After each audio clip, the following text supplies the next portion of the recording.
As I said, one of the common metaphors or references of the Old and the New Testament has to do with the agricultural and rural life of the peoples of the Old and the New Testament. And the sheep, of course, was one of the main animals for the very existence of God's people because it provided for them so many of the things they needed for sustaining their existence. But as we look at that metaphor for our time, there are fewer and few people who know even what a sheep is. I remember one time when I was at the university, I brought some of the students down for a retreat day at the farm. And we decided that we should go down to see a dairy in operation. And so we went down to Sabron Farm, and we went to the milk barn during milking time. And as the people, kids, young people, went with me into the barn, they looked around and they said, "What's that white stuff running through that line?" I said, "That's milk." Oh. They had no idea why they were in that barn or what was going on. And then we went back to the back part where there were some cows waiting to calve. And Jeannie Angel, who was our guide at the point, said, "Would you like to feel the movement of a calf in the womb?" You couldn't get those kids to touch a cow.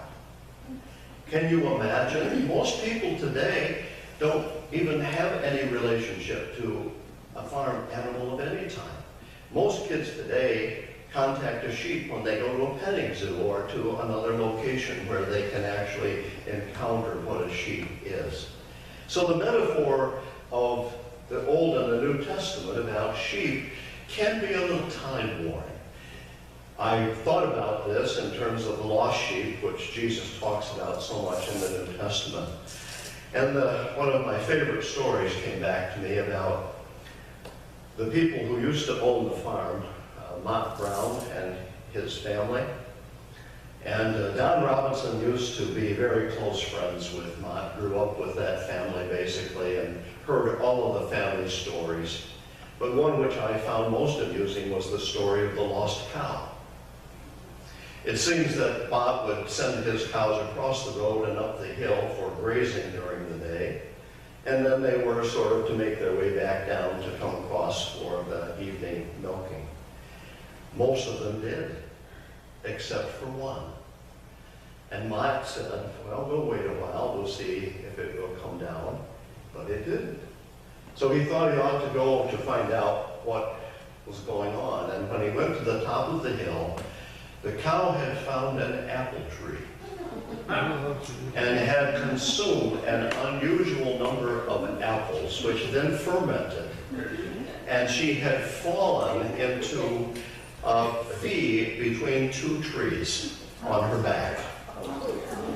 He had absolutely no idea how to rescue this cow. It isn't like Jesus walking on a mountainside and picking a sheep up and putting it on his shoulders and bringing it back to the sheepfold. What do you do with a lost cow?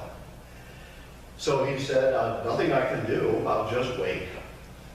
Well, after several hours, this lost cow came wandering down the hill to join the rest of the herd.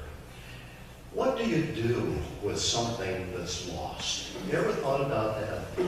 I mean, today, we can get an app that helps us to locate things we lose. Your phone, for example. Your car keys. What other kinds of things have you lost that you wish you had an app for? My glasses. Your what? My brain. Your brain? No, there's no app for that. My glasses. Your glasses? Can you imagine Jesus with an app trying to locate a lost sheep?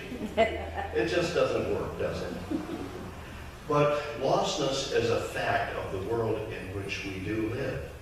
There are many people who do wander aimlessly, day in and day out, with no sense of purpose, no sense of their value.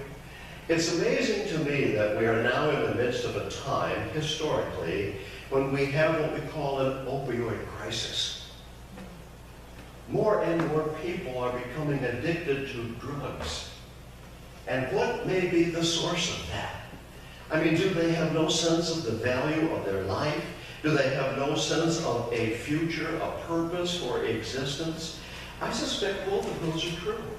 Because as people experience rejection, disappointment, and all of the things that life can throw at us in a negative way, we turn for something that will give us some sense of relief, some sense of hope.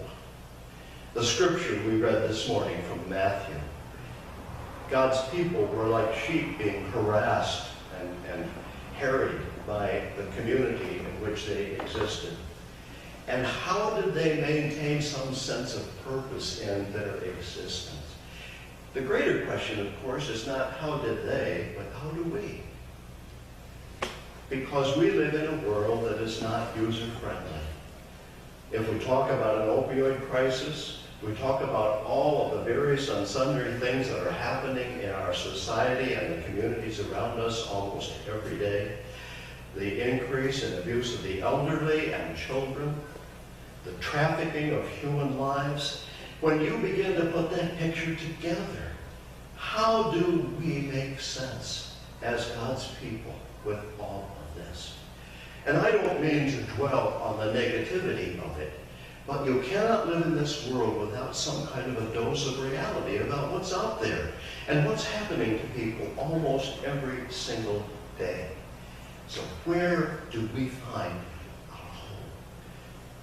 Now, it isn't just that we have lost our cell phones or our glasses or our car keys. There are times when we lose our way. Think about that for a moment. If you could reflect back and think about a moment in your own life where you were wandering, not knowing where you were going to end up. Life has a way of doing that to all of us. It's not just to folks who are stuck on drugs or other kinds of things. Life has a way of doing that to us. And in the midst of that, where do we find our sense of direction and our hope? If it is not in Jesus Christ. That is exactly what the scripture in Matthew was trying to share with us. The metaphor, of course, is that sheep can sometimes wander aimlessly if you don't have the shepherd caring for them and tending them on a regular basis. Oh, does that mean that we should be in worship and fellowship together so that the shepherd can somehow help us catch the vision of what it is God is trying to do? I think it does. But the truth is, we're all shepherds. Because if we are people of faith, we have the opportunity to interface in a way that helps people sense the purpose of their lives and the direction in which God would have them go. We have the opportunity to lift them up and to give them a sense of encouragement and perhaps help them to find that sense of purpose for which they may be searching. Sometimes people live in a setting which just simply seems to negate everything in their lives. I think about the increase in poverty in our society today. You know, one of the things that is so hopeful is that we did the backpack program this year. We provided food every Wednesday to take home every weekend for 54 children. Think about that. What message were we sending when we did that? Wasn't it that somebody cares about you? Think about that for a moment. Somebody cares about you. And isn't that the foundation stone that makes our lives worth living? To know that somebody cares about you and me. And when we truly know that we are cared for and cared about, it is a way of transforming and changing the way we look at life. And so when we say that God is faithful to the promises God has made, that God's love for us is unwavering, it is a certainty. And whatever happens in our lives, even when we lose our way, God is there for us. Sometimes through you and me. Think about that for a moment. The imagery of the scripture, of course, of the shepherd is one of a person who is responsible for and leads the whole flock. But I would like to transform that image. I would like us to think of each one of us as a shepherd in some way. Because each one of us has an opportunity to make a difference. And I've said this so many times on Sunday morning when we gather together. If our hope is in Jesus Christ, then we are the hope of the world as well. If our hope is in Jesus Christ, then we become the hope of the world. Because that's where we live, and that's where we exist. And we are never without the presence of God.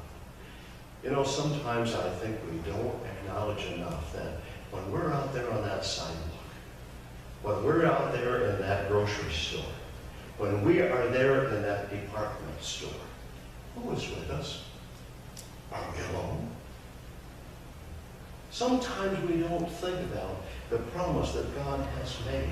There is no place that any one of us goes, if we go in the name and in the spirit of the risen Christ, that God is not with us. And what a transforming awareness that becomes. And so when we walk down this sidewalk and we meet people knowing that God is present with us. When we are there in that department store, that grocery store, or wherever it is we happen to exist each and every hour of every day, we are not alone. God is at work in us, and God is at work through us. Now, we read in the Old Testament from Genesis the story of Sarah and Abraham having been promised that they would produce a family large enough to scatter the grains of the sand on the beach, and they're already old, and there's no hope left in them. When these three strangers come to visit them and announce that God is going to fulfill his promise, and because life has been sort of empty and dark for Sarah and Abraham, they scoff at the possibility. Sarah actually laughs about it. What an absurd idea this is. And yet, God is faithful to the promise. And Sarah has a son. Now, I don't particularly like the way the story unfolds with Hagar and Ishmael, who are sent out into the desert to die. But it is an account of God's faithfulness to a promise made. And God said, I will be with you, even to the end of the age. There's never a time, never a circumstance, never a situation where God is going to leave us. We may be harassed by the circumstances of life. We may feel sometimes like a sheep without a shepherd. But it isn't so, because the promise made is the promise kept. The next time any one of us feels the pressure to not live out the faith of Jesus Christ is the moment when we need to stop long enough to say, God be with me. God be at work in me.